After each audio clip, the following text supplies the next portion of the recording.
Isang senior high school student at singer mula sa isla ng Boracay ang magiging kinatawan ng Pilipinas sa 2024 World Championships of Performing Arts na gaganapin sa Amerika. Pero nananawagan ngayon ang estudyante ng pinansyal na suporta para maituloy niya ang kanyang pangarap na makasali sa kompetisyon. Narito po ang ulat.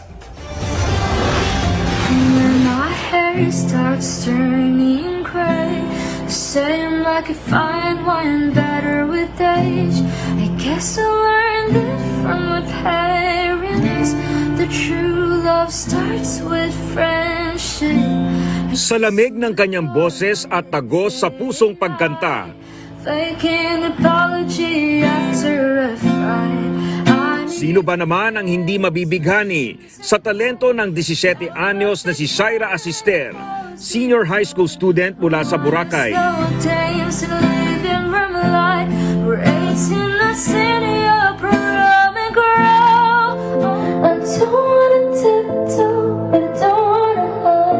Isa si Shaira sa mapalad na napiling pambato ng Pilipinas sa 27th Annual World Championships of Performing Arts na gaganapin mula June 28 hanggang July 7 sa Long Beach, California, USA.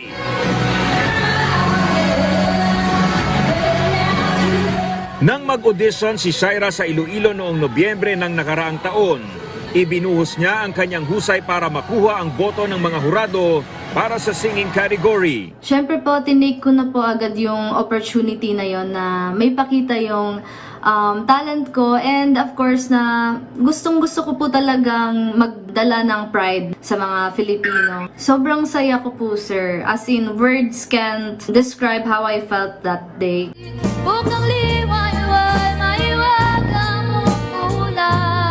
Saksi ang isla ng Boracay kung paano nahubog ang kanyang talento sa pagkanta at pagtugtog ng gitara mula nang siya ay bata pa. Passion ko po ito, mahal ko po ang musika. Para sa akin po, music po yung first love ko eh.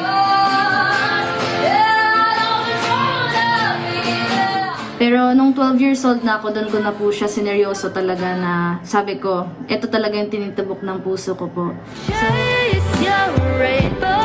Kakambal na ng puso ni Shaira ang musika. Katunayan, may ilan na rin siyang original compositions. Ginamit din ni Shaira ang kanyang talento para makatulong sa mga magulang. Sa edad na 14, nagsimula na siyang rumakit sa mga pagtatanghal hanggang sa makakuha siya ng regular na gig sa isang restaurant nitong nakaraang taon. Madalas din siyang sumali sa mga singing competition. Kwento ni Shaira, mas lamang ang talo kaysa panalo. Pero hindi siya kailanman pinanghinaan ng loob. That's part of success po. Yung failures ko po sa mga competition, hindi ko po binibig deal kasi may nakukuha akong aral, may bagong technique na naman ako or bagong idea na naman ako na magagamit para sa next ko na journey.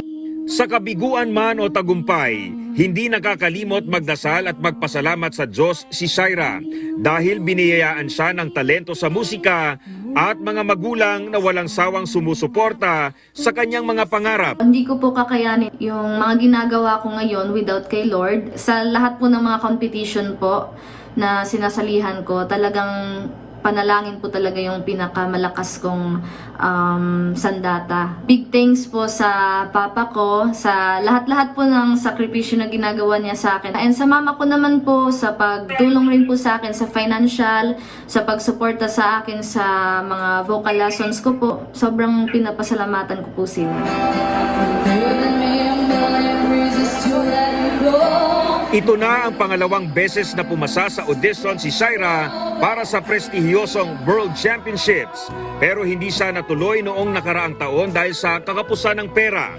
Kaya ngayong taon, determinado na si Shaira na makalipad papuntang Amerika para sa pinapangarap na kompetisyon. Kaya naman pursigido siya sa pagkatok sa mga may ginintuang puso sa pamamagitan ng social media para masuportahan siya para sa ilang gastusin gaya ng visa processing, pamasahe sa eroplano at board and lodging.